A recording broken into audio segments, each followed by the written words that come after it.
Okay, we're going to go ahead and start this council study session for Tuesday, June 13th, 2023 at 6:02.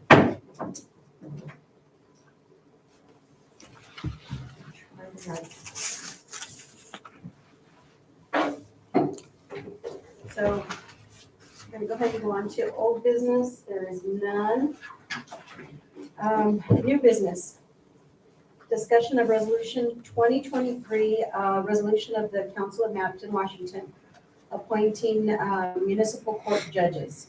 She's gonna be here, they said. At 7? That's what I understand. Yeah, Okay. So we could just go through that, and then when they're here, they can take us through it. Okay. So now we're going to go ahead and go on to B, discussion on approving the change order 1 for the South Main Street overlay project. I'm sure Jamin will. Oh, No. You we did have there. Julio. As soon as I said it, I remembered who you were. So- I apologize. Julio, want to go ahead and- We changed Jamin. Good afternoon. So about the change order number 1 for the South Main Street overlay project. Is your, Turn on your speaker, Oh, Just push right it. in front of you. there you go. that was me. There you go. Thank you. So this change order was, is that, Okay. I did it just right. It's, you can put it up on top if you want to, Julio. That's fine. okay. There you go. And then you just spin it. There we go. that's great. Okay, so giving some background information on this project, TID had originally $308,000 for the construction of this project. When we opened bids for this project, we got $408,000, that's the low bid. So based on that, we talked to TIV trying to get additional funds to get the project going, be able to construct this project. We got bid prices really high because of just the way construction season has been.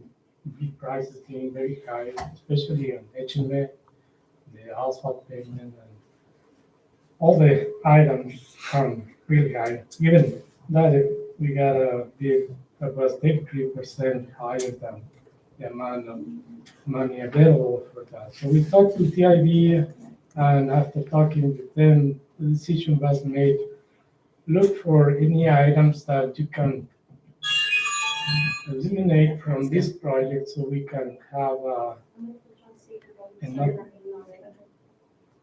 Okay, thank you. You're fine. So we can have enough money for the construction of this project. TIB agree on providing an additional $74,000 for the project with the condition that we will create a change order that will eliminate some of the bid items that were not 100% critical for the construction of the project. One of these bid items is the replacement, relocation of an existing fire hydrant that be in the northwest quadrant of the intersection of Maple Street and Main. There is a fire hydrant at that intersection that we were going to relocate to a road for the installation of a single curb ramp in that quadrant to be symmetric, be the same that every other quadrant that we have on the project. So by eliminating the relocation of the fire hydrant, we have to install 2 curb ramps at that location instead of 1. And that bid item alone is $25,000. So we were right where TID needed to be. So we got the authorization from TID to award the project. So the city awarded the project in the amount of $408,000 to the contractor with the TID condition to put together a change order to reduce the total cost of the project. If you look at your package, you will see that this change order is eliminating, deleting bid item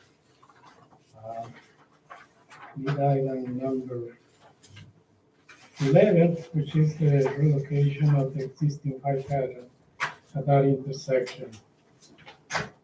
So we proceed with the project, and while during construction of the project, after they grind the HMA of the existing pavement, 2 inches of the existing HMA pavement, they found that we can even reduce the cost of the project. We take another approach to the solution of the extensive alligator cracking that we have on the HMA pavement, and this will eliminate the subgrade repair, which was bid item number 4 in an amount of $27,000. But by eliminating the subgrade repair, we have to add another bid item, which is you see in the second page of the change order. We have to do crack sealing all the cracks that we found after they grind the HMA on the existing pavement, and eliminating the need to do the subgrade repair that we have planned in the beginning for the existing HMA. So by doing that, we subtracted 27,000 of the subgrade repair. We have to add 16,000 for the crack sealing. By doing that, we have a discharge order, which is a deductible change order in the amount of $44, reducing the total cost of construction, the contract amount from $408,000 to $372,000. So that's the reasoning behind this change order. It did help get the project going based on the agreement we have with TIV for them to give the city an additional $74,000 for the construction of this project. So it was, I think it's a positive, productive change order. You are getting a very good project after this. It's more than the original $308,000 that the TIV had for the grant that TIV had for the construction of this project, but it looks a lot better on TIV's books. So are we sure that they're gonna give us that money? Yeah, this money is already allocated Okay, for you, okay, and you received, the original was $308,000, and then they added an additional $80,000. That's how the book, okay. their website shows that you have now $480,000. Okay. That is what shows on TIV books that you have available for this project. But by this change order, we don't need the $480,000. We only need $372,000 for the construction of this project. This is just before as we go and talk about that progress estimate number 1, you'll see that based on the actual amount of bid items installed out there, we have a different price, which is not the $372,000 that you have contract with Central Paving, the contractor for this project.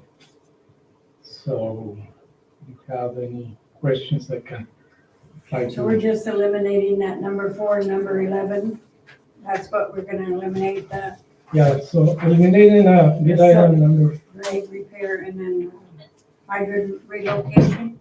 yeah, So eliminating that's what those we're- two. Not- So eliminating those is $27,000 for number 4, subgrade repair, $25,000 for number 11, high hydrant relocation. And then we have to add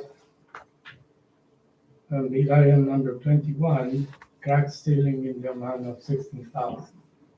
That gives us the deduction of $36,000 for the total contract amount.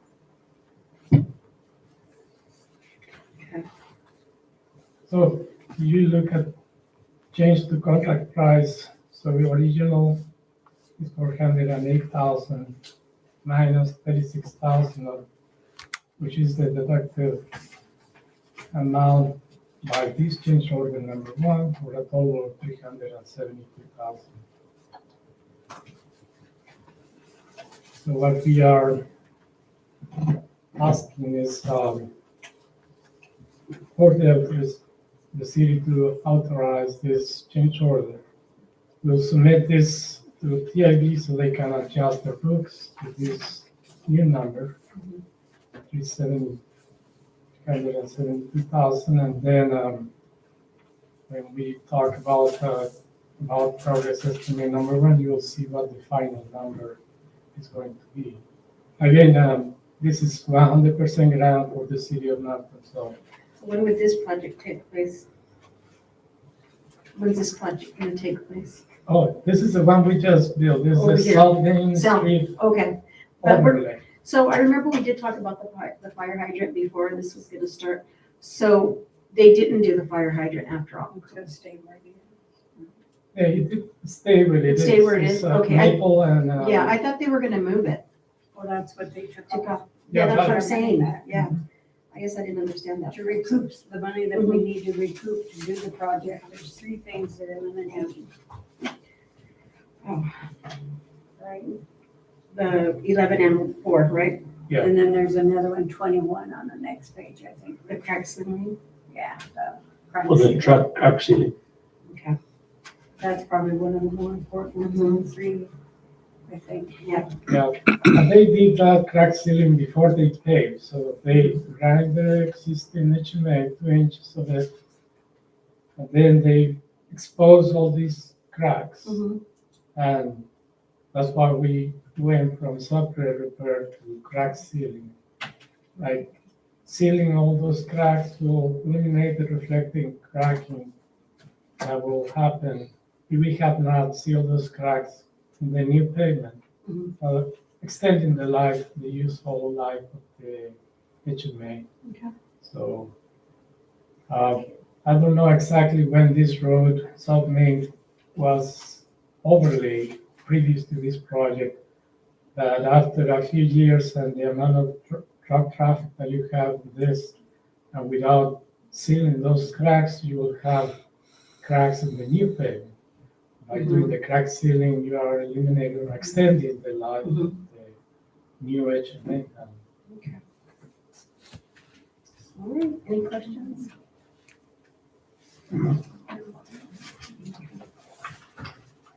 So anyway, the next step, they're gonna continue down and refix this highway down there? Yeah, that project is under review by DOT. We were submitting all the required information to them, and just 2 days ago, they allocate the obligated money for the construction of the North Main Street from SR 22 or South Street to Washington Street. So now that money is the city can start spending from that money for the construction of this project. The first step that we are going to take for that project is contact UNICEF. We have 2 crossings for the railroad tracks here, and they need to relocate the existing arms and some of the signs and things that with the existing location of those existing safety crossings, the lights and the arms, it doesn't fit with the new sidewalk that we are going to install. Another improvement we are going to have for that project, we are going to install concrete panels for both the spur and finish extending the existing concrete crossing concrete panels on the main track. And I'm in road truck. that will go to the existing, to the proposed sidewalk. So we'll have a nice continued Solid pad. walking path for Walking the path, sidewalk, and the travel lanes will be with concrete panels. So it'll be nice and smooth to go. Okay. Thank you. So we'll go ahead and go on to C, which is the discussion of progress estimate 1 for the South Main Street overlay project. Did you include that with this, Julio? Yes, so this progress estimate number 1, what it shows is the actual total big quantities installed as part of this project.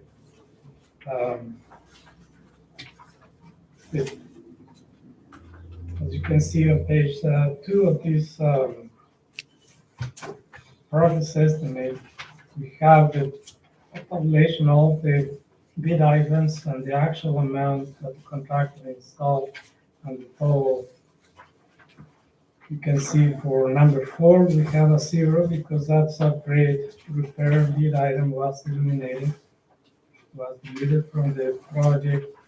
Then we have an asterisk next to bid item number 11, which is the relocation of the existing 5 item shown at 0 because it was eliminated, deleted by change order number 1, and then at the bottom of it, we have change order number 1, bid item number 21 for crack sealing in the amount of $16,000. So the total of this actual quantities of bid items installed gives a total of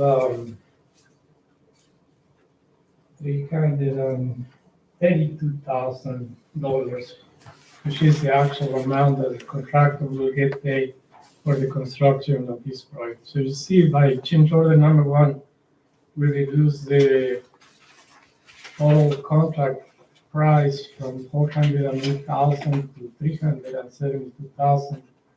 But after the construction, 100% the project is complete, we are down to $332,000, which is what the contractor is going to get paid and what the city will reimburse the city once the city submits the request for reimbursement to TIB.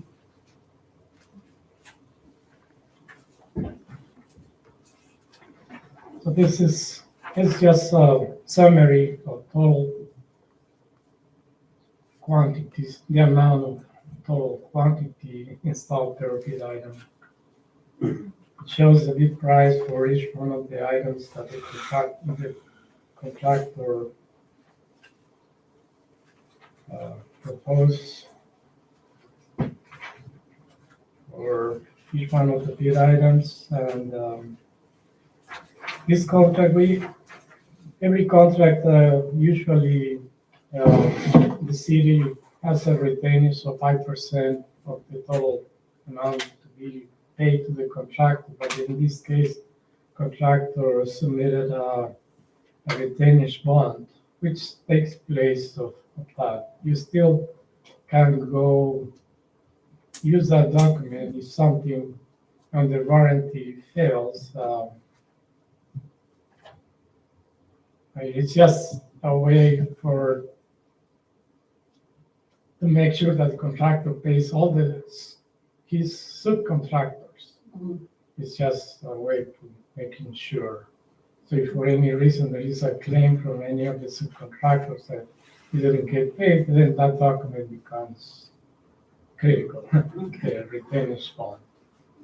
So that's the only difference to any other normal project. Contractor always have the choice to have the city retain 5% of the total amount to be paid to them, or submit a retainage bond.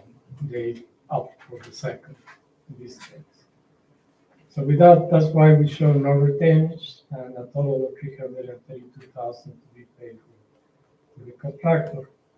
You look at the total, it should be page 3 of the progress estimate number 1. We have total original contract amount without taxes 408,000.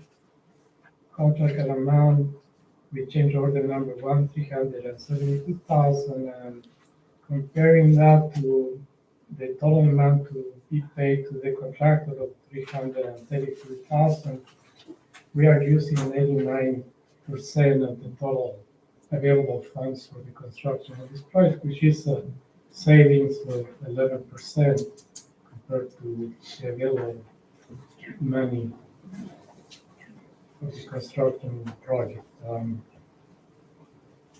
After the contractor gets paid, there is more paperwork that is necessary for the closeout of the project. And we'll be submitting that to the city for signature and for approval and signature. And then we can have the project close out with TIB as soon as all that paperwork takes place. It takes a few days, a few weeks to get it together. Once we submit all that to TIB and we receive their approval, contract will be closed out and city will receive a letter with confirmation that the project is complete on their books too. So,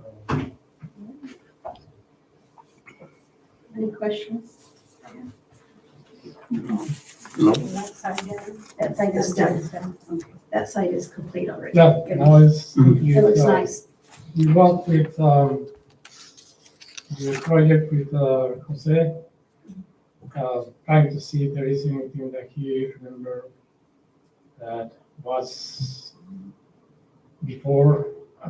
better before the contractor actually touched any of the existing improvements, and he agreed that everything was an improvement. They didn't It's really destroy good. anything. It needed it.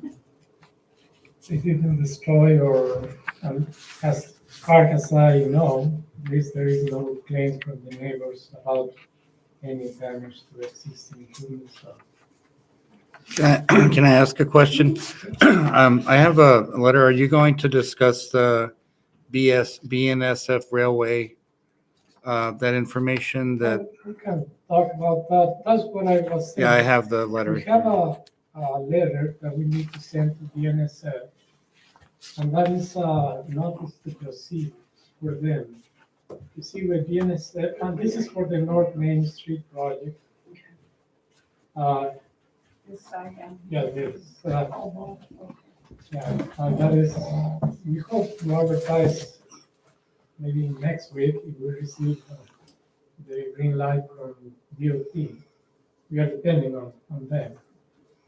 Have been waiting for this for years, so we hope they finally, the money has been allocated. It was the critical, one of the points in the critical part for the construction project. Now we just need their authorization to advertise. With this, like I mentioned, that 2 days ago we received a copy of a letter that was sent to the city saying that the construction funds for the construction of the North Main Street project have been allocated. So the city can spend that money now. And one of the items is we need to get the railroad BNSF to do their improvements. They will do by themselves, but still will have to pay them from the available funds. And this letter notice to proceed is to be sent to the railroad, to BNSF, so they can order the required equipment and materials that are necessary for the improvements that they're going to install. We need to do it now because they told us they have a long lead time. They ordered those items, whatever equipment they need for the improvements they have to do. And it takes weeks for them to receive those. We hope in the meantime have them scheduled to do those improvements as soon as possible, so there is no conflict How with soon do you want the to get construction of the rest of the project, which is going to be independent. But it requires this step with BNSF so they can start on their end before we even advertise for the construction of the reconstruction of the road itself. This is just for the two crossings that we have, the spur and the main line. So it's just, When do they want to start that? well, we'll send that to them tomorrow. Okay. If we can. We have the document, and then we'll see what they respond. They claim, at least they're supposed to respond and tell us, okay, we are going to receive this, and this is our schedule. And then we'll inform the city once we know what their schedule is. We hope there won't be any conflict. Okay. But again, it's the NSF. It took a long time to get them to the point where we are now. Months and months of reviews and changes to the changes. Yeah. But finally, we are at a point that they can start. We hope. Any questions? Any questions, Larry? All right. Thank you for that, Julio. So we're gonna go ahead and go on to D, discussion of Nicholas Campbell's fireworks stand. I don't know if he's gonna be here. I didn't know if he was gonna be here or not, but I let him know that I put it on the agenda so we could talk Well, it about it. doesn't have to be, I think the important thing is we need to get our ordinance out. Mhm. We need to read it and be aware of how it reads. Because if I remember right, it's for nonprofit, Mhm. but we can change that, like I said. Okay. We need to see it, so maybe. So Bill, we do have a young man that wants to put up a fireworks stand, and Councilwoman Vera says there is an ordinance for that. And I do believe the girls looked into it. Did they give that to you, Larry? No, I don't believe so. Yeah, okay. Maria sold, and we had to not let her because she was selling for herself and it's a nonprofit. It's supposed to be a nonprofit. So if, yeah, you can look into it, Bill. I know when he did call me last week and he asked me, and he's got his permits. He's willing to get a city permit or a city license. And so it would be just for 2 days that he'd be setting up. I think he said it was 2 days. And I thought, well, if he's gonna get the city license, Well, we just have to make sure we Yeah. change that. yeah, we would need to make sure that. Because I know we told her she couldn't do it, she had to pull out, so. Yeah, and I just don't want I'm not sure, I don't think it is a nonprofit, I think it is a retail is what he's gonna be doing. to. Oh, yeah. So we would need to see if we can change it to retail. Could we keep the retail and add the retail to the Well, they could nonprofit? both do it, but the way it reads, as I remember, it reads only nonprofit right now. So that's what you'd have to add. is the Yeah. retail So part. we wanna see if we can add the retail part and get it changed, because I know he does wanna set up for this year for 4th of July. So this would be our last meeting before then. Correct. No, we have not one, come on. One more. 27. Yeah, But it's close. so, yeah, if we And he can, might need to know so he can do his His part. yeah, so he can order his. And then, but they're gonna sell the permits, right? So people can do fireworks and all? Yes, we are gonna sell permits. Yeah, so, And how We have much to the do permit? that a year, Tony, and if we change that, you have to do it a year, like we'd have to do it this year for next year. Oh, You I have to see. do it a whole year ahead of time Ahead of time, to yeah, change it. to change it. But so far, we just decided we were gonna change it because we're right on Hey, how much reservation. those We can't permits stop cost? How much it. the permits cost? yeah, let's finish with Nicholas's first and then we'll go back to that real quick, okay? So, can we look into that, Bill, for, seeing if we can keep the nonprofit one, but Just do, add to it. add to it or adjust what we can do for a profit? Profit or nonprofit? Are you there? Hello? Oh, my gosh. Sorry, I'm Oh, muted, but Okay, I'll check on it. He will be profit, but the one Yes. that's yes, currently for nonprofit. yes. I believe, I could be wrong. But I believe it is. Well, I was trying to look it up real quick here, but I didn't find it so far, but, Here we should go. Okay, I thought I had the girls look into it, they may have, but I haven't been in the office, so, let's see. So, just to see how difficult or how hard it would be to, Just add To to it, add. and they can us approve it. Yeah. Right, Larry? What's that? Just add to it the way it is, but add retail and then the council approve it to change it. Yeah, Is that more or less? so we'd have to probably bring it to next, yeah, that would be what you're doing, but, I'll have to find what it currently says to see what changes you need to make. Uh-huh. He's just having, what kind of fireworks? he's gonna set up a fireworks stand, so he would be selling fireworks. But only the legal. The legal, the yes. safe, safe and sane, Okay. That's what they call it. Safe and sound. safe and sane. Safe and sound. So, Okay. I sent him a Well, message. yeah, I'll check into it. There's gotta be some state regulations on it too. Okay, Draw a line between what's safe and sane and what's not. I mean, there are people who sell them for, the big fireworks displays and mhm, some stuff put on the lakes and stuff like that. So, but like the Tri-Cities has been fireworks displays and stuff. And anyway, so there's gotta be more than just city ordinance to begin with, changing. That he would need to comply with too, I'm sure,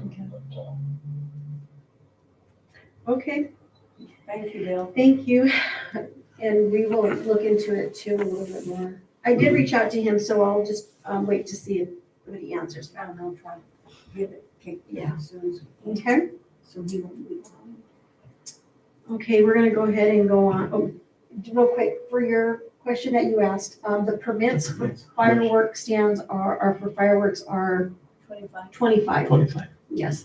So we will be giving, Okay, so they're 25 from, they change it on the 4th itself, I think, to a little bit more. They wait that long? Am I right? The day before. Okay. so what we're gonna do a little bit different this year is we're gonna Okay. do the permits, but we're gonna do them on colored paper. Mhm. We're gonna give them a certificate and they have to have it out. Because I know a lot of people last year didn't get permits, so we need to make sure that the officers are stopping.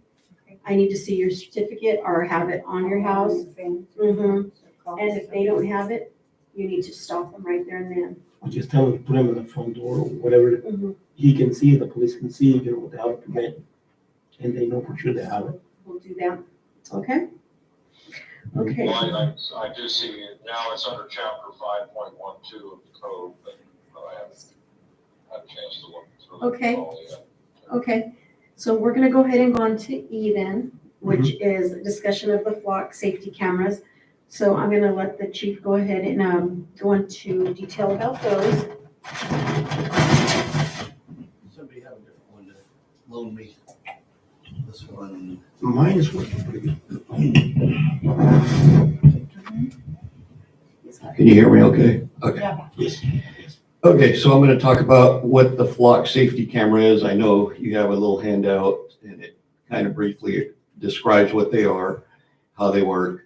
So what they are, doesn't capture video, they capture photos, and it's of a vehicle only. It doesn't get triggered by anybody walking next to it. It works day and night. We're trying to get 5 of them for the city of Mampton. And the way they work is they're set up by the company themselves. Once we determine a good location for them. We don't know what the locations are yet. And they're used for serious criminal activity like homicides, homicide suspect vehicles. And they're not used for speeders, nothing like that. Any infraction, not used for that. Hey, there's a suspicious vehicle, can you check? Nope, we don't use it for that. It's only for serious crime, and it has to be a serious felony for them to be used. And the way, how I've seen that they've helped different cities, and we're one of the, let me jump back into who has them and who doesn't. Most cities in the Yakima County have them already. We're one of the few that do not have them. And the Tri-Cities, if you've driven to the Tri-Cities, if you've driven to the nearby cities, you've driven past them and probably didn't even know you drove past them. You'll never know unless, you're involved in a serious crime. Then obviously it's going to trigger a hit, which will let dispatchers know, it'll let us know that it was involved in a certain crime. If there's a drive-by that happens, for example, here in Mapton, and we get a general description of a vehicle at 2 a.m, there was a white car or a whatever color vehicle, then we can go back and check all the cameras within the city and see if we can find that particular car that may have come from outside the city into our city. And then it'll help us with investigating to figure out who they might be. In the last year and a half since I started, I know we've had a handful of drive-by shootings.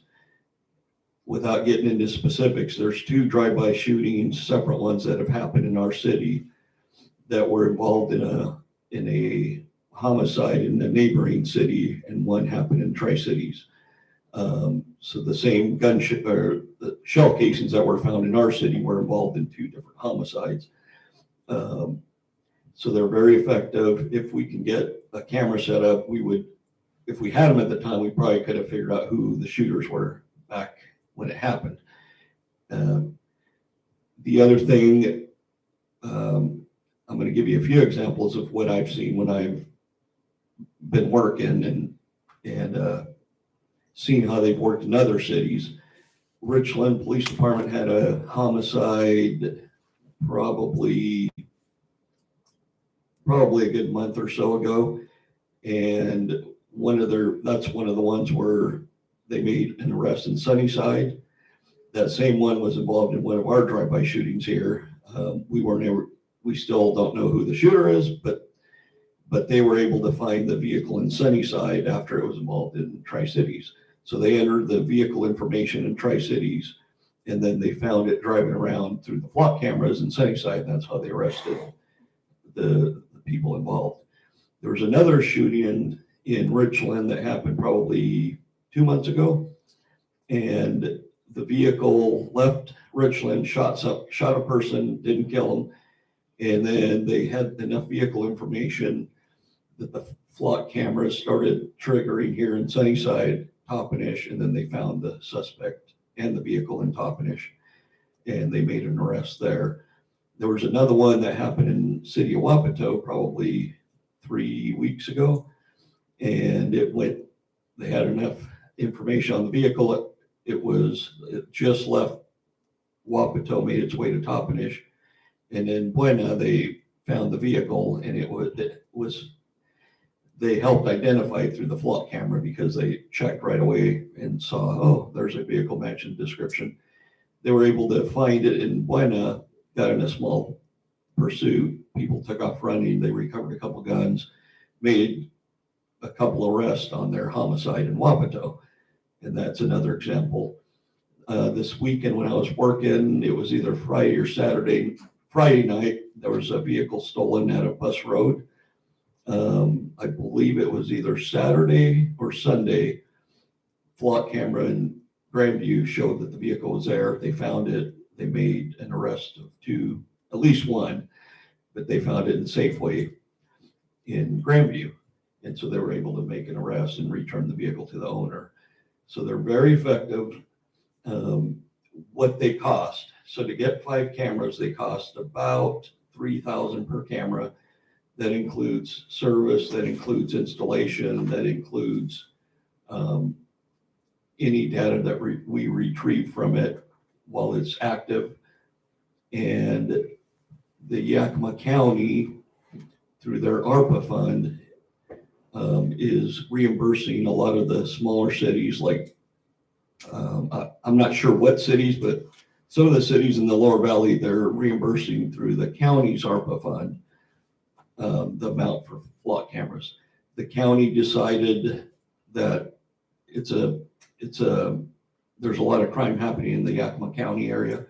So as the commissioners got together and they decided we're gonna attack the crime and we need to get these flock cameras out there. So we're gonna reimburse the cities and it's only for 1 year.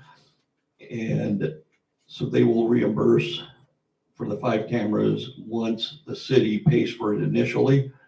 And then I know we set up a portal. So if it's approved, the portal's ready to go. And then we have to, as a city, purchase them. And then through the portal, I don't know if it's monthly or how we get billed from the flock company, but they'll reimburse the amount that we pay. The only thing they will not reimburse is the taxes. And I believe the taxes are on page 27 and it's 1,260. And so they won't reimburse that, but everything else they'll reimburse up to 15,200. And it could be 15,300. So it's right in that neighborhood of 15,000.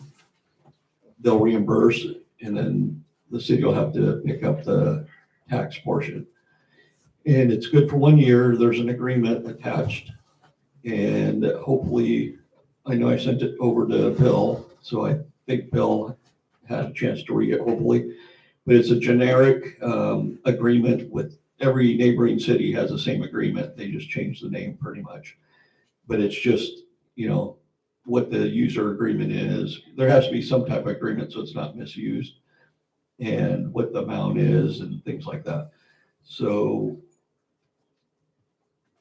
then we pay for them for the first time and then we get reimbursed cheap. And then if we decide the city wants to keep them, then do we have to sign another contract or how does that work? yes, so first year's covered. What I'm gonna do is after 6 months, if it was approved by everybody here. So let's say we decide to get them. After about 6 months, I'm gonna analyze and figure out how many times we've had hits on them and how successful any crime's been solved with them. So I'll do a mid-year, analysis of where we're at with them and how they're helping us. And then about 2 months before the year expires, I'm gonna do one more and see where we're at for the previous 10 months. And then I'll come back to city council and update, hey, this is what they're doing. Or yeah, we have 5 and only one's very effective. The other 4 are not, or they're all effective. We'll know once that time comes. And then the city can decide, you know what? Let's go ahead and decide as a city to keep one more or keep one of them. So you'll have to sign another contract. It's $3,000 per year for the whole service to have the camera up. I believe the next year might not be as much because then they don't have to install it. It's already installed. But if we decide, you know what, after 10 months, yeah, we're not going to pay $3,000 per camera anymore. Let's just get rid of them. They didn't do very well for us, or that's a decision that'll be made, before the year's up. And then we can tell the company, hey, sorry, but we got them for a year. We don't want them anymore. They won't charge you anything. They'll come pick them up, take them back, and then the year will be over with and we'll be done with them. Or we can decide, hey, we want to sign a new contract. We want 1 or we want 2, or that's a decision that'll be made later once we figure out where we're at with them. But I personally believe that I've seen it all around the cities. I know Sunnyside's had very good luck with them. They also had another hit. I'm going back to the effectiveness of the cameras. There was a vehicular assault that happened in Kennewick And lo and behold, the vehicle ended up here in Sunnyside through the cameras, through the alert system. So they're instant, they alert dispatch immediately. Dispatch alerts us that, hey, there's a car, that was involved in a drive-by shooting in whatever city. And I know officers can respond quickly and, try to figure out where this vehicle is. So I believe they're very effective. I think that it's going to help us with our drive-bys that we've had in the last year. And I think it's great technology. They didn't have this when I first started law enforcement many years ago. I wish we did, or even when I started here, I wish we had these because we would have solved some more of our drive-by shootings, I believe. So that's where it's at. I don't know if there's anything included in here that shows the county's reimbursement. Larry, we didn't get anything in here. No, we don't have that yet. But you've seen that through the emails we've gotten that they're gonna reimburse us $15,200 or $300. I think it was 15.2. Okay, and it's right in that range. So, anybody have questions for me at this point on the cameras? I think it's a good idea. It's a good idea to have it. Anything you need help? Yeah, and like I keep saying over and over, and I'll say it one last time, is we're gonna reassess, see where we're at. I'll come back in 6 months and revisit this subject, and then you'll get to see where we're at with them and how they're working. If they're not working very good, you'll know. If they're working awesome, you're gonna know, and then we can kind of, as a city, decide what direction we want to go with them. So, okay. Have you, kind of decided what 5 phases you want to put in there? The main points, main location, You're on a, Washington. we don't have an exact location, but I think the idea is we have 5 main points when coming Sunnyside, Mapton, Euclid, Grandview, Prosser, Bickleton, Toppenish. So there's 5 locations or 5 Main entrances. main entrances. Yes. They do some, one other thing is some cover in, some cover both directions. It depends how far away the camera is from the street. And then the other thing is there's a lot of vehicles that don't have a front plate, so it may not capture them coming into town or leaving, one or the other. But I think the biggest thing is they capture the back of the car, because 99% have a plate in the back and only about 60% have a front plate, 70%. So the idea is to point them so it's going to cover the back of the vehicle. But I asked the rep about, are they also going to cover the other direction? He says some of them do or can.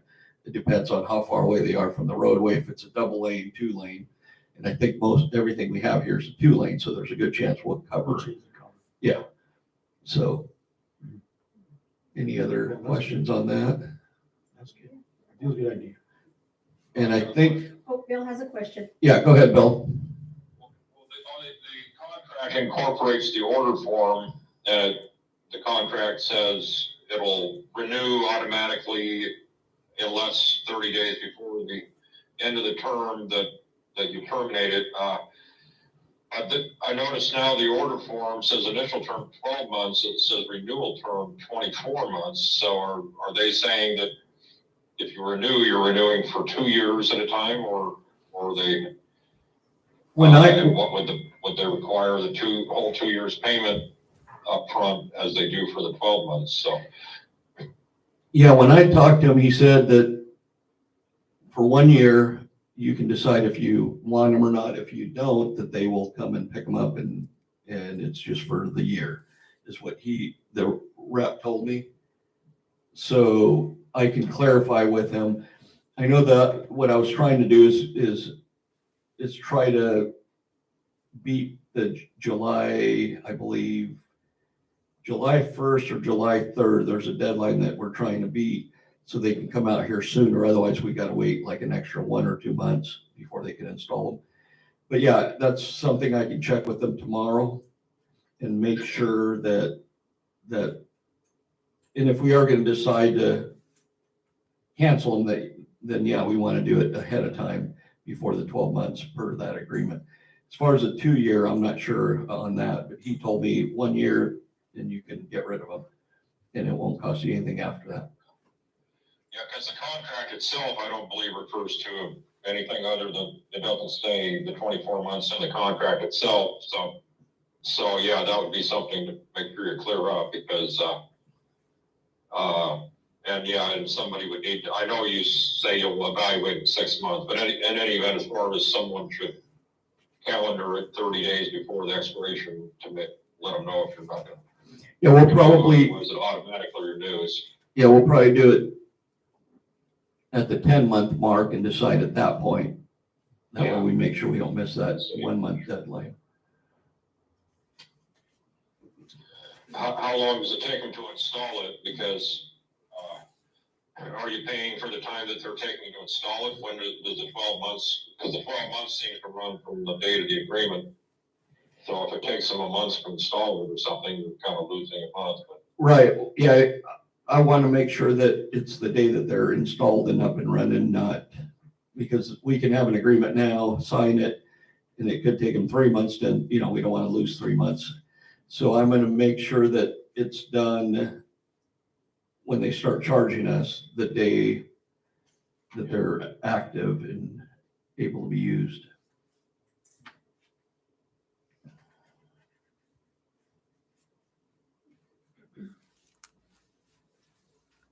Anything else? Any questions? No. I think it's a great idea. Mhm. Okay, there's no more questions. We're gonna go ahead and we'll go back up to A, or let's see. Here.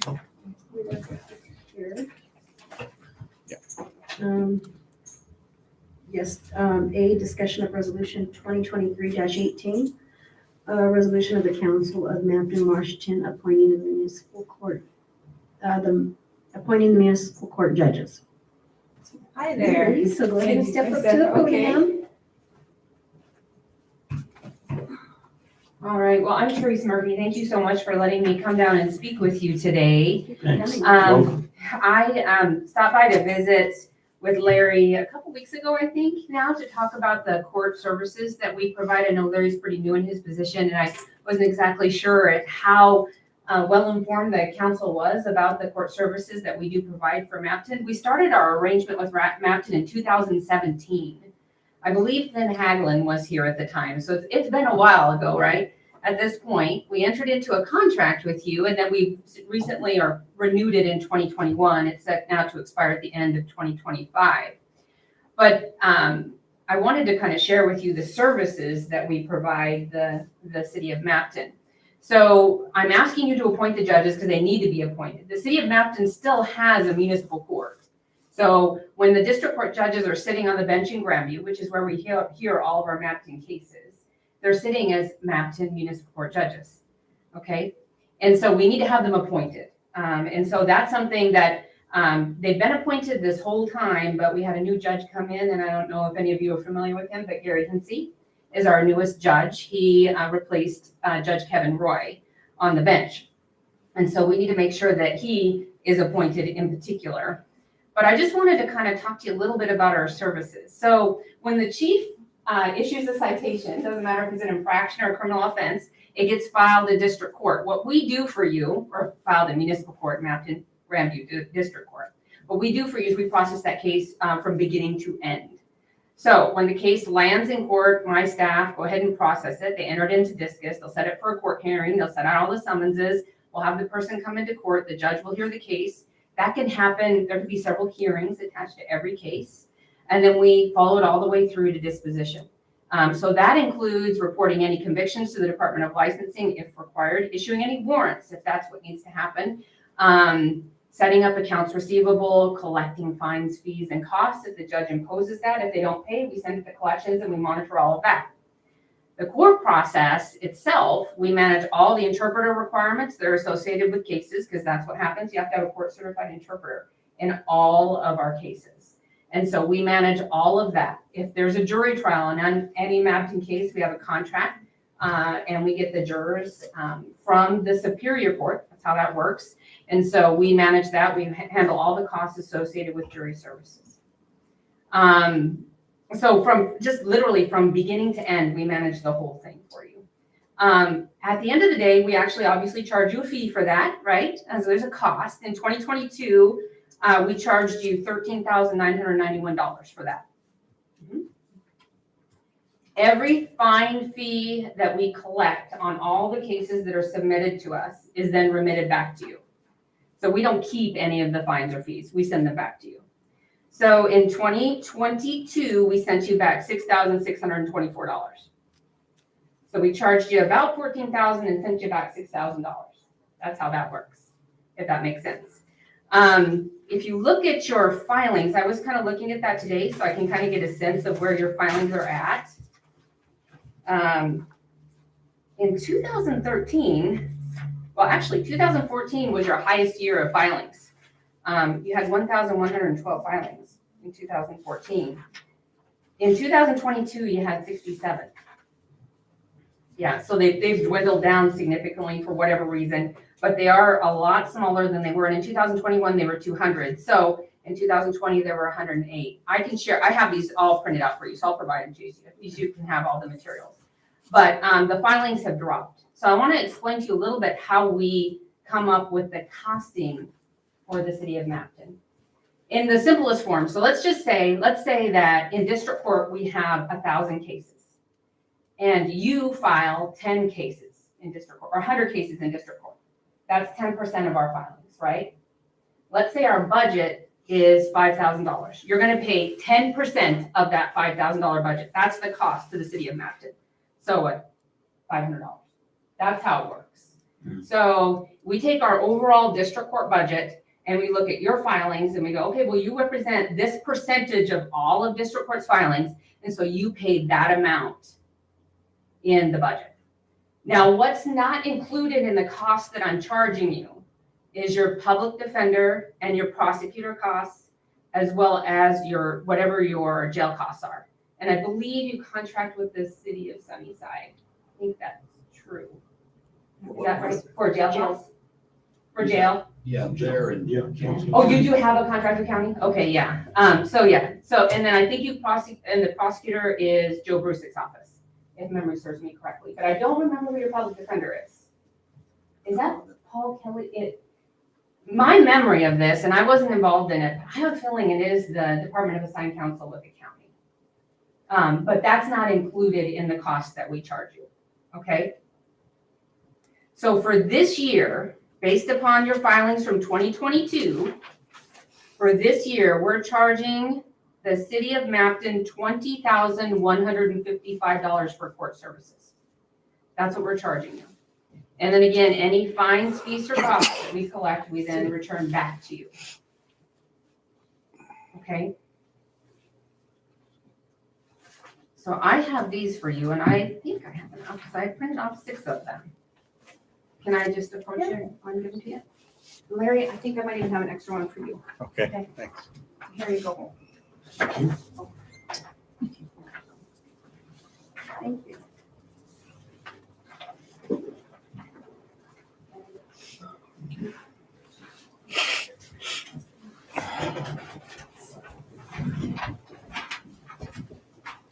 All right, so that's what I had to say. I wanted to also introduce Cami Dominguez. She's actually the office supervisor in Grandview.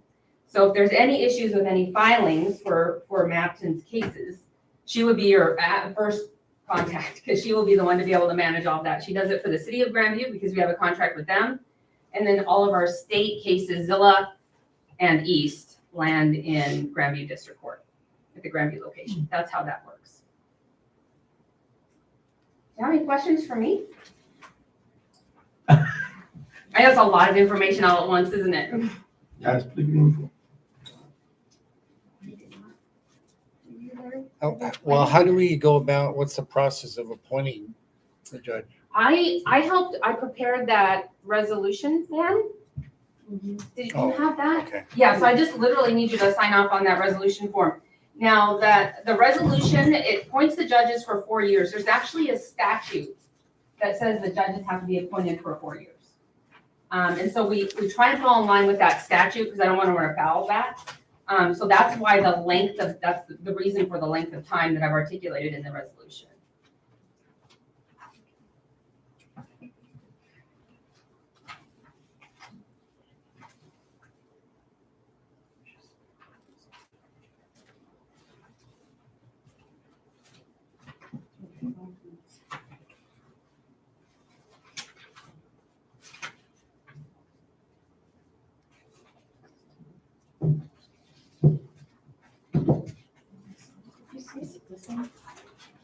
Yeah, that's it. Where's I brought an page extra 10? copy. My packet's over here. So then we need to pass that tonight? Yes. Okay.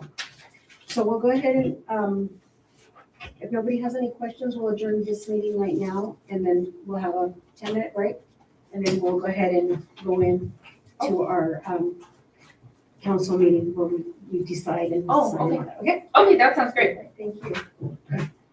So we're gonna go ahead and adjourn this meeting, and we'll be back at, in 5 minutes.